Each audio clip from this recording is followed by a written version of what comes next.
Capítulo 57. Las ratas, haciendo gala de su inteligencia depredadora, no habían tardado en encontrar otros cauces, cañerías, conductos de aire acondicionado, ventanas abiertas de algún apartamento vacío, para acceder al interior del edificio donde todavía se guarecían Marcel y Eduard, junto al resto de vecinos que procuraban protegerse de la invasión. Seguían oyéndose gritos horrorizados, carreras y el golpeteo minucioso y veloz de patas diminutas. Nadie había acudido aún a socorrerlos, tal vez un indicio del escepticismo con el que se había ido recogiendo el aviso de aquella plaga inaudita. No obstante, las llamadas pidiendo auxilio se multiplicaban, por lo que era previsible que en muy pocos minutos apareciesen las fuerzas del orden. Resultaba increíble lo que estaba sucediendo, pero se trataba de algo real, como podían atestiguar muy bien todos los afectados. A aquellas alturas, ese tramo de la manzana estaba literalmente sitiado por las ratas, un torrente gris desde el que se alzaba un agudo rumor de sus chillidos. Los frenéticos roedores estaban mostrando un comportamiento extraño a los ojos de las personas que residían en el edificio. No alteraban su determinación en ningún caso, no se arredraban ante la presencia humana ni se detenían en los diferentes espacios que recorrían. Tanto el guardián de la puerta como el joven medium, sin embargo, no exteriorizaron, ante aquel fenómeno inexplicable, ninguna sorpresa en sus gestos crispados y sudorosos. Eran muy conscientes de que todo ese despliegue animal perseguía un solo objetivo: devorarlos. Por eso no se tomaban ni un respiro en su labor de aplastar a todas las ratas que iban llegando hasta ellos, al igual que hacían los pocos hombres y mujeres que se habían atrevido a bajar hasta el recibidor de la casa. El problema radicaba en que, a cada segundo, el número de roedores aumentaba. Pronto no podrían hacerles frente. Ya el suelo que pisaban se había convertido en una agitada alfombra de cuerpecillos peludos sobre la que ellos se desplazaban con sumo cuidado, conteniendo las arcadas al sentir cómo aplastaban roedores a cada paso. Ni Eduard ni el forense imaginaban una muerte más dolorosa y repugnante que ser devorados por aquellos animales. Ambos, incluso en aquellas acuciantes circunstancias, pensaban sin embargo en Pascal, en el viajero, y en el resto de aliados que aguardaban en el palacio de Le Marais. Había en juego mucho más que sus vidas. El ente se iba aproximando a Pascal mostrando una retorcida sonrisa. Sabía que su adversario agotaba sus últimas fuerzas y se regodeaba en aquella espera silenciosa, calculada, anhelando tener entre sus dedos aquel corazón caliente. Pronto podría sentir su humedad tibia y esponjosa, cuando lo hubiese arrancado de ese pecho joven para depositarlo en el altar de la ceremonia que le permitiría abandonar aquella dimensión y acceder físicamente al mundo de los vivos. Muy pronto. Marc dio un paso más y enseñó sus enormes dientes al viajero. La daga que frenaba sus movimientos volvía a perder vigor ante él. Se alzaba ahora a menor altura, como los propios ojos de Pascal. La bruma maligna, alrededor de ellos, se espesaba presagiando el momento en el que el viajero caería por fin en manos del ente. Nada se veía a pocos metros. Los columpios y los juguetones perfiles de los niños habían sido engullidos por la compacta niebla. Marc se aproximó un poco más. Su rostro animal se percibía con mayor nitidez. El poder tenebroso que emanaba de aquella criatura acariciaba a Pascal como una brisa infecta. Lo asfixiaba. La hoja de su daga había comenzado a tambalearse y poco a poco acentuaba su inclinación en un gesto de rendición. Ni siquiera el flujo energético que circulaba por su arma lograba resucitar en el viajero el aplomo suficiente. Aún así, mostrando una resistencia casi sobrehumana, Pascal se empeñaba en mantener la daga lo más enhiesta posible. Mientras quedase un ápice de fuerza en su interior, persistiría en su actitud rebelde. No se sometería. ¡Pascal! Aquella inesperada llamada llegó hasta ellos amortiguada por la consistencia ingrávida de la niebla. El viajero reconoció aquella voz. Se trataba del suicida. Mal momento escoge Ralph, pensó Pascal sin interrumpir el pulso visual con su enemigo. ¿Dónde estás?, insistía el suicida, moviéndose por las inmediaciones. ¡Por favor, oriéntame! A pesar de que la aparición de aquel chico no mejoraba mucho el panorama, lo cierto es que disminuyó la sensación de soledad que se filtraba en el cuerpo de Pascal junto con el tacto gélido de la bruma. Por lo pronto, la daga recuperó, al menos por unos minutos, algo de empuje. La mirada de Marc, percatándose de ello, se afiló. ¡Pascal!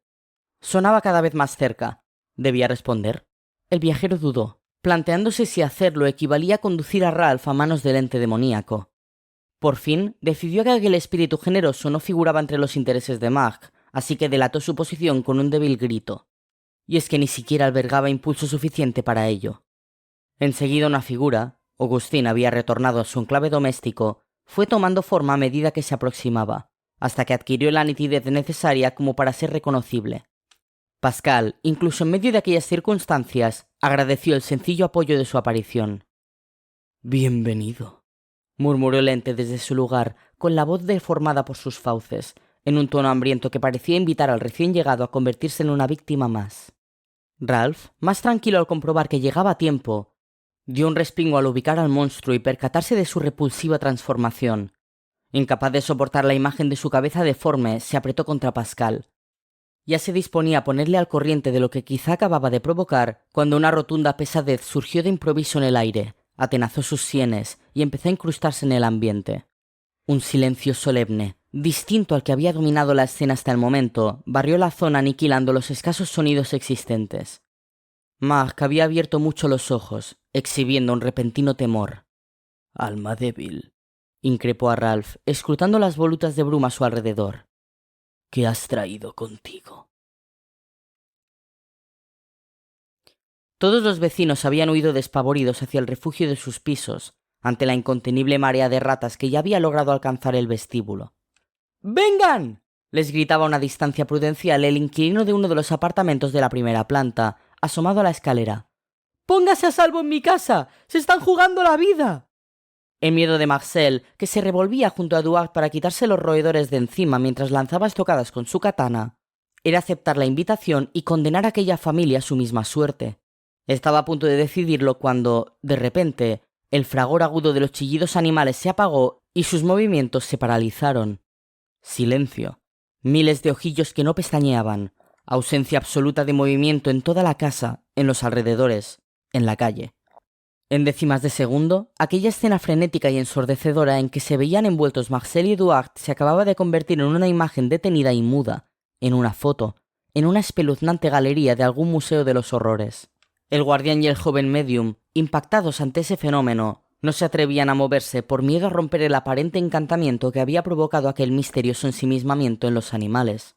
Las pocas ratas que todavía permanecían agarradas a las ropas de ellos se soltaron y cayeron al suelo, donde se mantuvieron en la misma actitud expectante de las demás.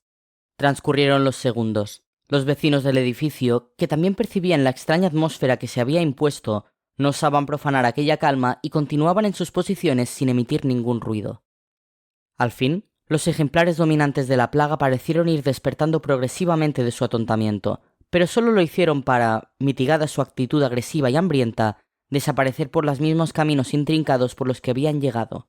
Todas las demás ratas obedecieron la misma estrategia, y muy pronto el vestíbulo de la casa se veía libre de aquella amenaza, todavía con el sonido de fondo de diminutas patas recorriendo cañerías y todo tipo de vías. Fue entonces cuando les alcanzó el sonido estridente de unas sirenas. Llegaba la policía. Ralph no había respondido a la interpelación del ente, encogido de miedo tras Pascal.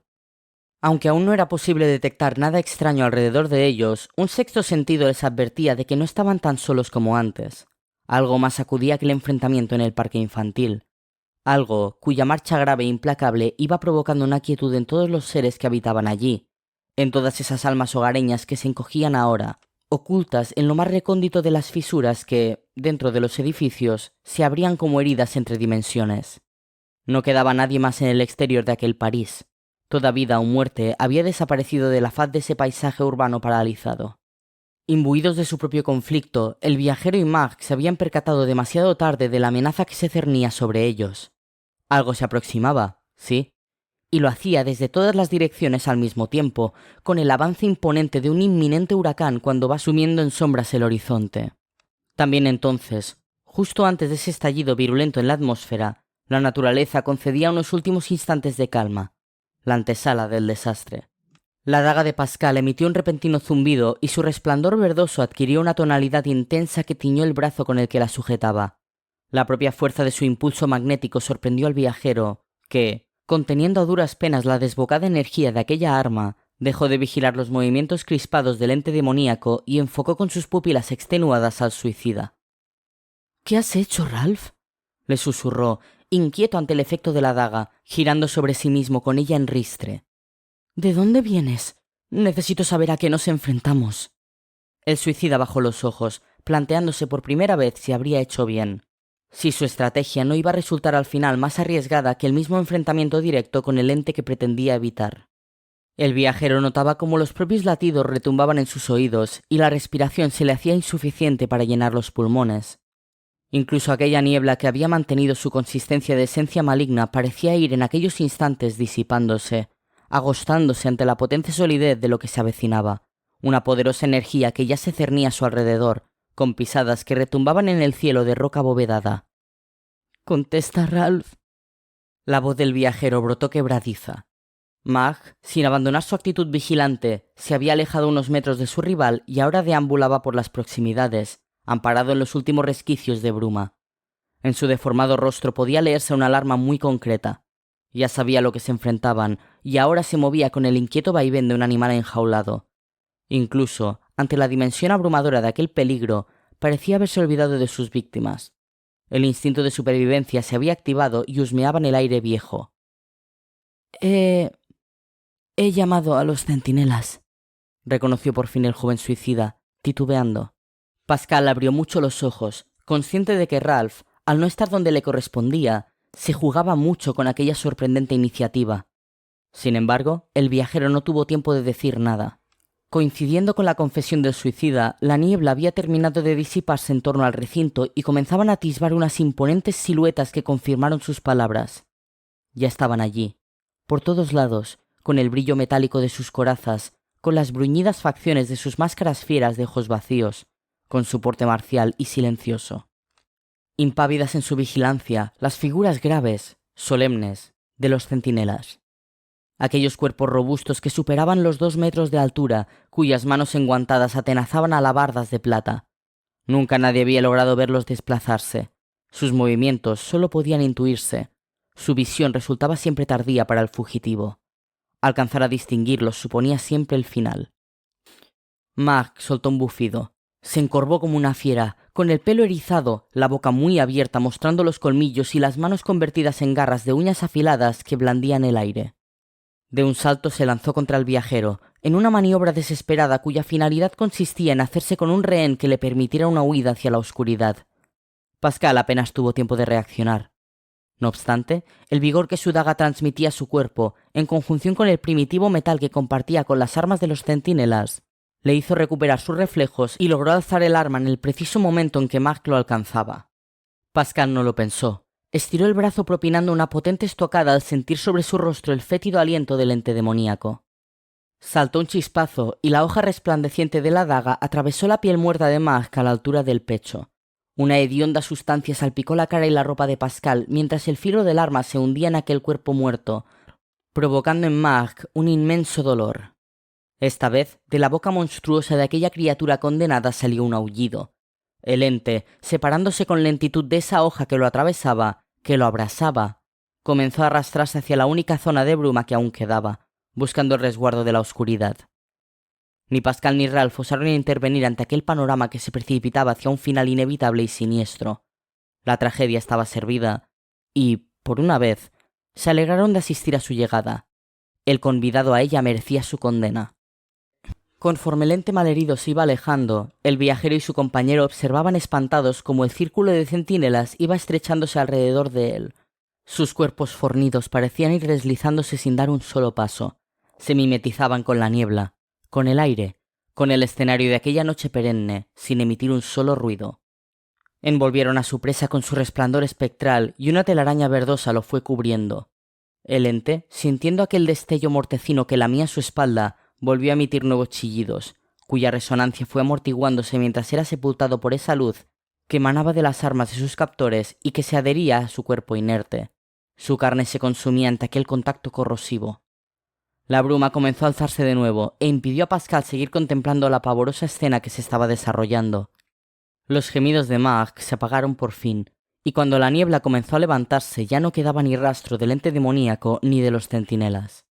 Ralph suspiró a su espalda, aunque demasiado pronto.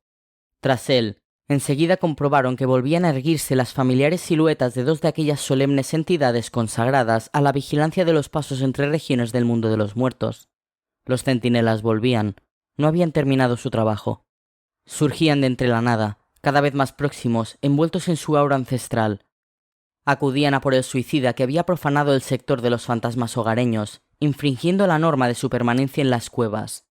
Ralph abrió mucho los ojos y, encogido de miedo, se volvió hacia el viajero con un gesto que imploraba ayuda. Pascal supo que no podía permitirlo. No se lo llevarían. El final del ente demoníaco se debía en buena medida a la sacrificada maniobra de aquel chico, así que no estaba dispuesto a dejar que le ocurriera nada malo. Al menos no se quedaría de brazos cruzados mientras se lo llevaban. Recordó cómo el reconocimiento de su propia arma por parte de los centinelas les había permitido meses atrás vencer su resistencia y acceder a la Tierra de la Espera. Aquel par de cazadores, erguidos con la misma solemnidad enigmática de los moais de la isla de Pascua, habían vuelto a avanzar sin que ellos lo percibiesen. El fulgor verdoso empezaba a intensificarse entre aquellos seres, un inquietante aviso de lo que se avecinaba. Pascal no esperó más y alzó su daga desnuda por encima de la cabeza mientras se interponía en el avance de los centinelas. Como en aquella otra ocasión que el viajero recordaba, se produjo un centelleo cuyo resplandor enlazó el arma del muchacho con las de los lúgubres cancerberos del más allá, provocando el inmediato efecto de una sensación de parálisis. ¡Soy el viajero! ¡El suicida está conmigo!, gritó la intemperie, sobre la que ahora se abatía un aire tormentoso que acababa de concentrarse en aquella zona.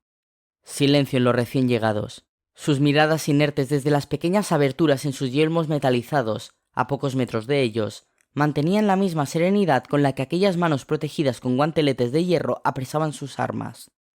Ralph, cobijado tras Pascal, aguardaba. «¡El suicida regresará a su cueva!», comunicó Pascal, con ánimo de apaciguarlos. «¡Dejadnos ir!». Nuevos minutos de quietud transcurrieron, minutos que se hicieron muy largos, eternos. ¿Cómo acabaría aquello? Pasó más tiempo, todavía más.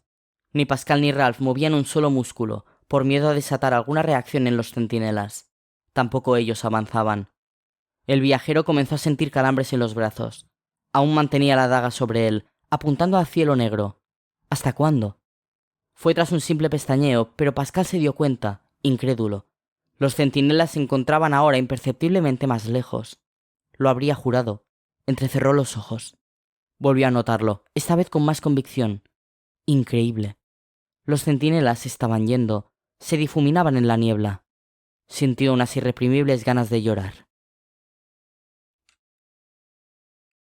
Capítulo 58. Pascal miró a los ojos a Michel en cuanto se encontraron cara a cara. El chico, con aspecto muy cansado y dolorido, ocultaba tras la ropa los vendajes que Marcel había empleado el día anterior para curar sus heridas. De momento, el joven español había conseguido que sus padres no se percataran de lo sucedido, algo a lo que ayudaba la terrible situación de Dominique.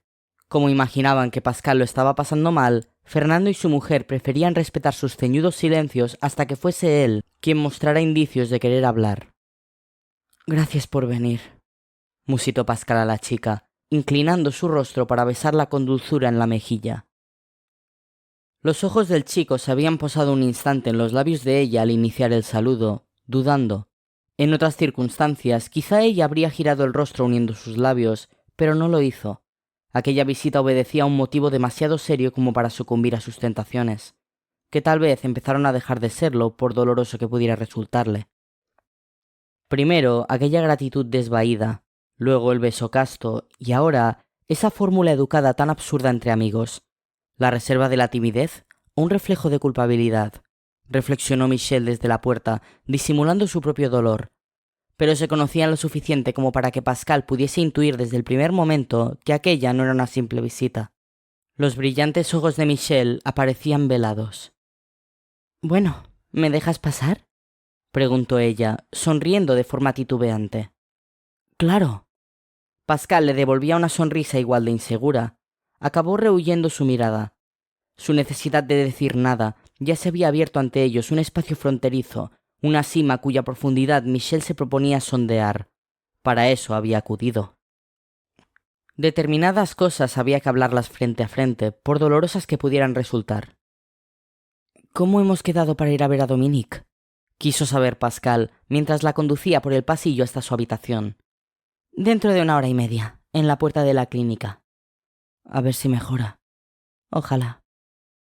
Pascal comprobó, por la brevedad de aquellas respuestas, que el estado de su amigo tampoco estaba comprendido en el orden del día de aquel encuentro bilateral. Supo que algo había ocurrido durante su ausencia, algo que tal vez tuviera que ver con la falta de noticias de Beatrice y con el semblante inquisitivo que Michel le mostraba desde el retorno del más allá. Tragó saliva. El hecho de que ninguno quisiese contarle los detalles del final de Begué constituía otro indicio que no auguraba nada bueno. Aquella situación, ahora que Pascal estaba decidido a apostar por la relación con Michel, suponía para él una auténtica tortura. Más que nunca, necesitaba una complicidad que no lograba percibir.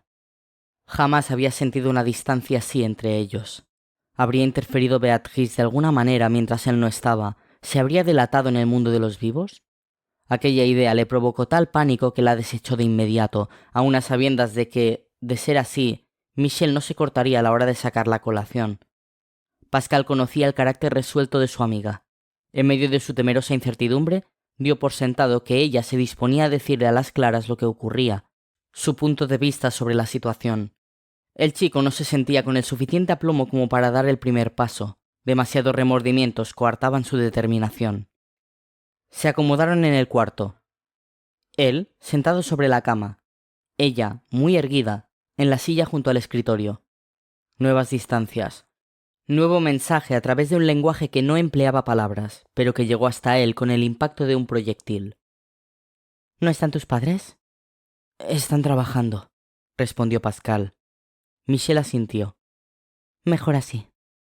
El chico no dijo nada. Se mantuvo en silencio, a la expectativa, cada vez más nervioso. Notaba el sudor en sus manos y un dolor incipiente en el corazón. Su cabeza comenzó a dar vueltas, a revolver el pasado reciente, a detectar errores cometidos. Tenía miedo. Sabía que podía perder lo que más quería, aunque no siempre lo hubiera tenido claro. Nada mejor que el riesgo de la pérdida para ver con claridad. Comprendió entonces que sus sentimientos por Beatrice no podían competir con la autenticidad de lo que le provocaba Michel. ¿Demasiado tarde? Su cobardía le había conducido hasta aquella situación que ya no controlaba, y es que no siempre sale rentable ganar tiempo. Michel, con gesto adusto, extendió un brazo y le tendió algo a Pascal, que, picado por la curiosidad, abrió su mano para recibirlo. Perplejo, descubrió entre sus dedos el talismán que supuestamente había perdido durante su forcejeo con el hogareño en el cuarto de baño de aquel domicilio. Pascal, enarcando las cejas, abrió la boca y volvió a cerrarla, incapaz de concretar lo que decir. ¿Cómo había llegado la medalla a manos de su amiga? La explicación, por fuerza, tenía que implicarlo a él, y de una forma comprometedora. Su curiosidad se iba a ver pronto satisfecha. Michel comenzó a hablar, y lo hizo aludiendo a toda la información que le faltaba a Pascal sobre el final de Begué, exceptuando lo relativo a la condición vampírica de Jules, algo que quiso dejar al afectado. En cualquier caso, la aparición del nombre de Beatrice en medio de aquella narración obligó a Pascal a bajar los ojos, confundido y humillado por tener que pagar el justo precio de todas sus mentiras, infligiendo a la persona que más quería un daño tan cruel. A ella y a Beatrice, de cuya inocencia él también se había aprovechado, una inocencia que, por lo que pudo comprobar, también había terminado por corromper en el espíritu errante, manchándolo de sangre inocente. La pasión había protagonizado sobrecogedores crímenes a lo largo de la historia, y por lo visto continuaba haciéndolo. Pascal, desbordado por la impactante información que se veía obligado a asumir, dejó que Michel acabara de hablar antes de iniciar su confesión. Conocer la forma en que el espíritu errante se había sacrificado contra André Begué acentuó aún más su sentimiento de culpabilidad. Todo era una locura cuyo detonante principal era él. Por enésima vez, Pascal se maldijo por no haber tenido el aplomo de hablar antes con ella, por haber cometido la estupidez de prolongar su doble juego. Pretender ganar tiempo, escapar de su responsabilidad, solo había supuesto una estrategia cobarde y deshonesta que había empeorado las cosas hasta un extremo inconcebible. ¿Podría arreglarse todavía? El rostro de su amiga reflejaba pocas esperanzas. Pascal no pudo evitar las lágrimas, experimentando un dolor desconocido que nacía como una ráfaga nerviosa, como un latigazo recóndito desde lo más profundo de sus entrañas, y pidió perdón. No te reconozco, Pascal. Aquellas palabras se hundieron en el chico con la profundidad lacerante de una puñalada. ¿Cómo has podido hacernos algo así? El hecho de que Michel incluyera a Beatrice entre las perjudicadas dejaba claro que consideraba al muchacho el único responsable. Y lo peor fue que él, en su fuero interno, estuvo de acuerdo con aquella acusación. Pascal se propuso terminar mostrando esa honestidad que había sido incapaz de exhibir durante todo aquel tiempo. El viajero se intentó excusar, aludiendo a lo que ocurriera cuando Michel aún no había ofrecido una respuesta clara a su petición, durante su rescate en el más allá. Buscaba su indulgencia. Se acercó a ella, se puso en cuclillas y le tomó una mano que ella cedió sin emoción. «Yo te quiero, Michel». Ahora sí la miraba a los ojos. «Como no he querido a nadie». Ella lo enfocó con sus pupilas enrojecidas, moviendo la cabeza hacia los lados. «Pues tienes una forma muy extraña de demostrarlo, Pascal. Ahora que no puedes continuar tu juego, ¿me pides perdón? ¿Cómo quieres que sepa cuáles son tus verdaderos sentimientos?», se quejó ella, destrozada. «En ningún momento te han impedido utilizarnos a las dos». «No os he utilizado, Michel. Yo...» «¿Tú qué?». Pascal se pasó una mano por la cara, desesperado ante la forma en que su proyecto más íntimo se iba precipitando hacia la nada. «No sé, Michel. No sé qué decir». Tragó saliva. «¿No basta decirte que te quiero?». Él levantó la mirada, anhelando un gesto piadoso de aquella chica a la que amaba como nunca se había atrevido a imaginar. «No lo sé», reconoció ella con voz rota. «Ahora todo ha cambiado. Me has estado mintiendo, Pascal. Has jugado conmigo. Con las dos». Michel apartó su mano y se levantó. «Debo irme», anunció. «Lo único que importa ahora es la vida de Dominique. ¿Nos vemos en el hospital?». Pascal se mantuvo apoyado en la silla que acababa de dejar vacía su amiga. «Sí», murmuró vencido. «Allí nos vemos». «Pascal». Michel llegó hasta la puerta de la habitación y se volvió. Él se giró hacia ella. «¿Qué te daba Beatrice? ¿Qué te ofrecía ese fantasma que yo, estando viva, no podía ofrecerte?». Pascal se tomó unos segundos antes de contestar. Supongo que nada, en realidad», reconoció. «Todo aquello fue un espejismo, Michel. Solo eso. Un espejismo que me deslumbró». Ella frunció el ceño. «Un espejismo que la ha condenado, ¿no? Y que a mí me ha roto el corazón». Michel abandonó la habitación. Pascal, con la cabeza apoyada en un brazo de la silla y los ojos cerrados, escuchó sus pisadas por el corredor, suspirando porque se detuvieran, por percibir un atisbo de clemencia en aquella despedida que flotaba en la atmósfera crispada de la casa. «¡Yo no elegí ser el viajero!», alcanzó a gritar él, hundido. «Todo me superó. Eso es todo». Su voz, convertida en un hilo moribundo, se perdió en un susurro. Michel se había detenido un instante. Sí, antes de salir del piso. El suave golpeteo de sus zapatillas había cesado, algo que no pasó inadvertido para Pascal. La chica había llegado a escuchar la doliente lamentación de su amigo mientras se secaba unas lágrimas que resbalaban por su mejilla. Instantes después, el sonido seco de un portazo comunicó a Pascal que, ahora sí, se acababa de quedar solo. Muy solo.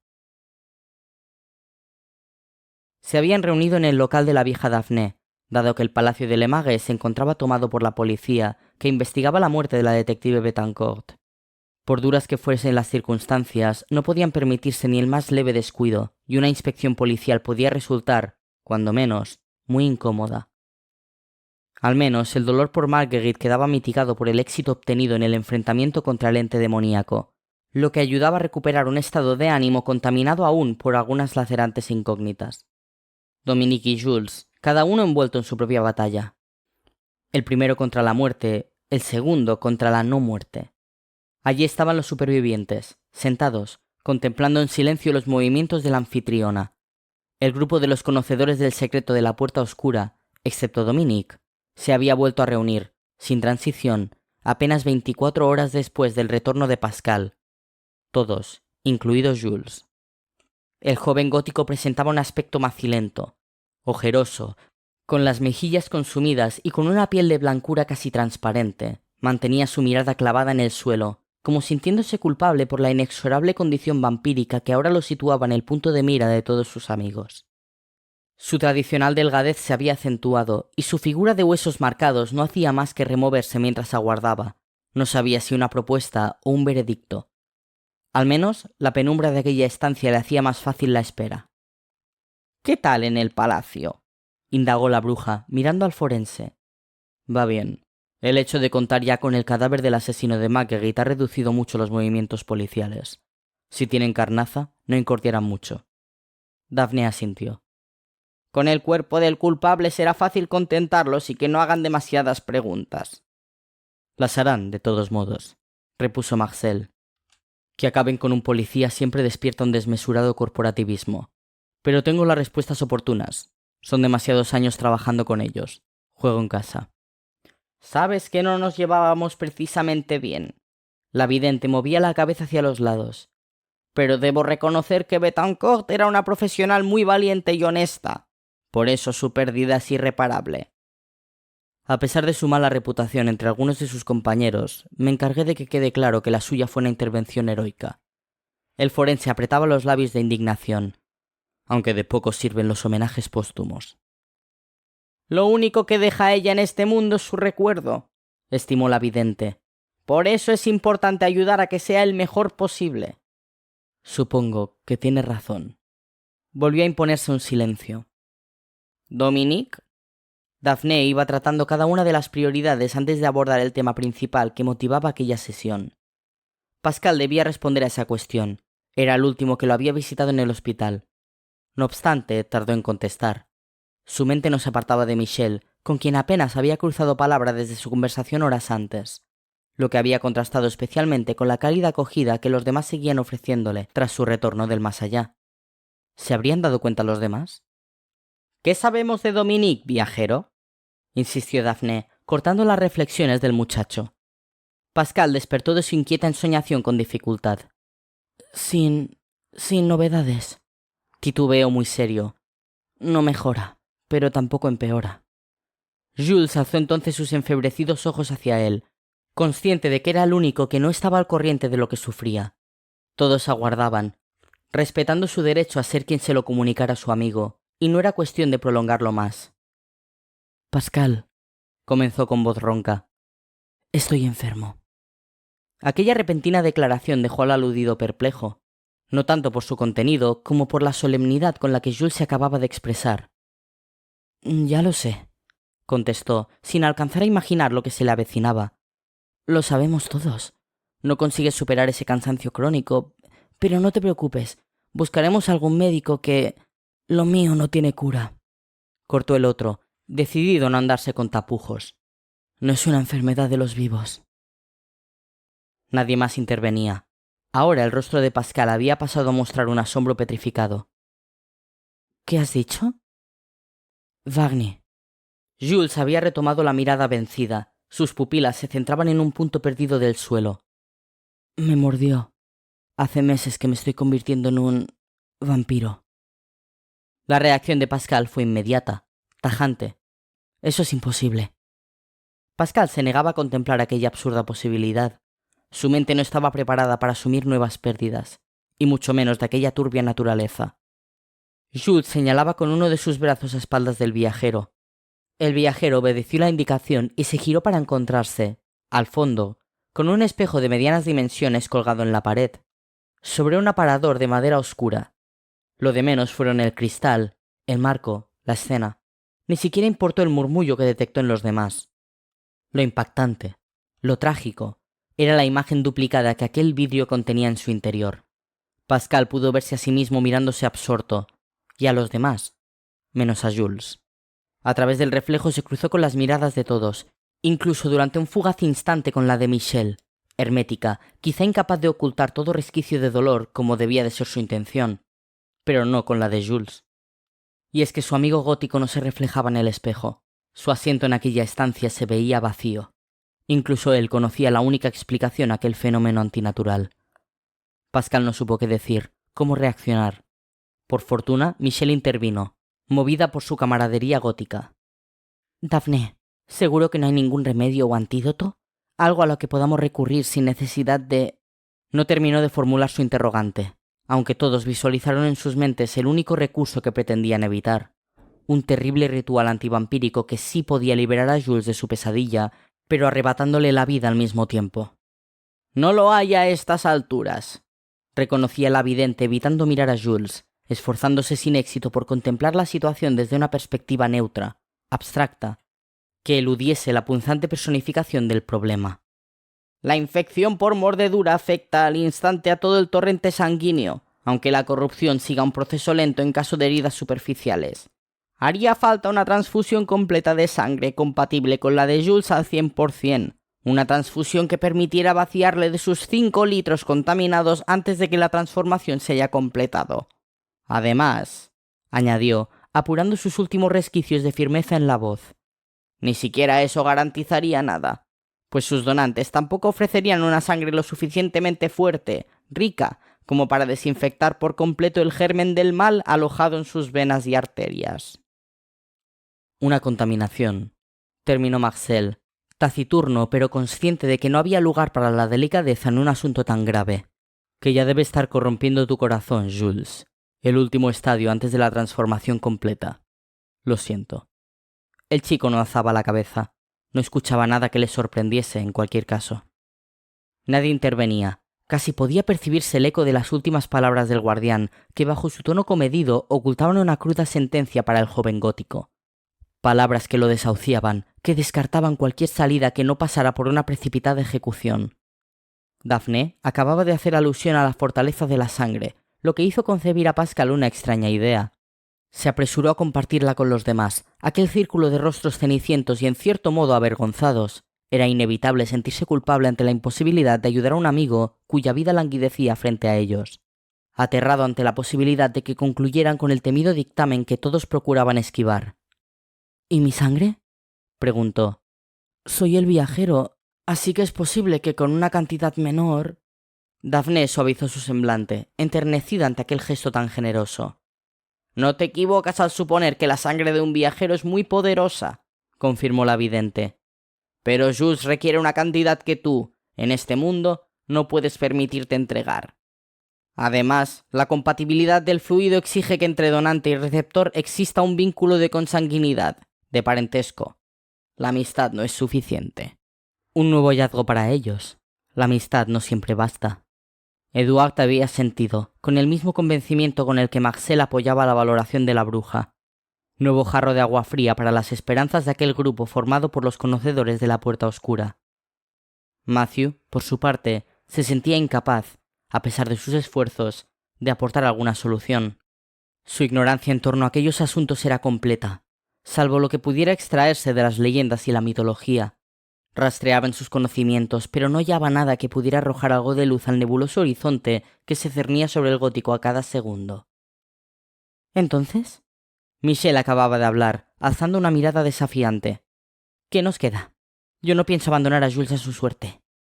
El propio aludido se irguió en su asiento, arrastrado por su desesperación a sacar a colación un último recurso. «¿Entonces la sangre de un viajero es fuerte?», quiso comprobar, y una mueca enigmática se abrió paso entre su desolación. Daphne repitió lo que ya había señalado. «Sí, mucho, pero...». Jules resopló, preparando su último planteamiento. «Nunca hemos hablado de ello, pero...». Se detuvo, ganando tiempo para reorganizar sus ideas. «Mi bisabuela Lena...». Aquel nombre resucitó en sus oyentes el recuerdo del desván de los Marceau, de las buhardillas de la casa de Jules donde había permanecido durante más de un siglo el arcón que ocultaba la puerta oscura. Todos estaban al corriente del modo accidental en que Pascal se había convertido en el viajero meses atrás, lo que implicaba a su vez conocer el contenido del baúl en el que se había introducido la medianoche de Halloween, ropas de Lena Lambert, bisabuela de Jules. «Ella desapareció la noche del 31 de octubre de 1907», recordó el joven gótico, en un tono prudente, como si estuviese pidiendo permiso por atreverse a sacar aquel asunto a colación. «Jamás volvió a dar señales de vida. Por lo visto solía discutir mucho con mi bisabuelo, así que la familia Marceau creyó que, harta, Lena había decidido fugarse con algún antiguo novio y establecerse en otro país para empezar de nuevo. En aquella época aquello suponía un escándalo, una vergüenza», aclaró Jules, «porque era una mujer casada que abandonaba a su marido y a sus hijos. Por eso, muy ofendidos, mis ascendientes prefirieron ocultar el asunto en vez de dedicarse a buscarla». «¿A dónde quieres ir a parar?», preguntó Matthew al fin, intrigado ante aquella información. Marcel y Daphne aprovecharon aquella pausa para mirarse brevemente, delatando una complicidad que no pasó inadvertida para Pascal. Este también había reflexionado más de una vez sobre la desaparición de aquella mujer. Jules continuó su discurso. Mi bisabuela desapareció durante la noche del 31 de octubre, y lo más extraño de todo es que no se llevó dinero, ni documentación, ni nada. Matthew asintió. ¿Estás insinuando que ella...? Que ella desapareció durante la medianoche de Halloween, justo 100 años antes de que la puerta oscura se abriera para Pascal, tradujo Michel. Es decir, coincidiendo con la anterior apertura de ese umbral, ¿no? Ella miraba a Daphne, que hizo un gesto afirmativo. O sea, que Lena Lambert pudo convertirse en la anterior viajera, interpretó Eduard para Matthew, captando el hilo deductivo. Lo cual encaja, si es que no pudo regresar, con el hecho de que no consta que en el siglo XX haya habido viajero. Hasta ahora se consideraba que fue una apertura desperdiciada. Tal vez nos precipitamos al juzgar la ausencia de huellas, asumió Marcel. El maestro que me adiestró como guardián siempre dio por sentado que el último viajero había sido el que accedió a la puerta en 1807, que supongo sería lo que a él le transmitió el anterior guardián. En cualquier caso, si hubo viajero en la apertura de 1907, lo que sí está claro es que no regresó al mundo de los vivos. ¿Se quedó en el mundo de los muertos?, cuestionó Pascal, escéptico. El asombro se había instalado en los rostros de todos. Jules, cuya desesperación había terminado por imponerse a la timidez que le provocaba exponer ante sus amigos la loca idea que le rondaba por la cabeza, se preparó para confesar aquel último recurso que vinculaba a su ascendiente. Tomó aliento. Ya se disponía a pronunciar la primera palabra cuando el sonido rítmico de un móvil perturbó la calma del local. Varios de los presentes se inclinaron hacia sus propios teléfonos, esquivando de forma inconsciente la convicción de que sonaba el único aparato cuyo aviso temían. El designado para las comunicaciones sobre la evolución de Dominique. Nada más se oía en el local aparte de sus zumbidos, ni siquiera latidos o respiraciones. Nadie se movía. Los timbrazos continuaban, con su insidiosa insistencia. Alguien, incapaz de soportar aquella incertidumbre estridente, reunió la determinación suficiente como para contestar. Michel. Una voz apagada, al otro lado de la línea, comenzó a pronunciar palabras que llegaban flotando con una cadencia fúnebre.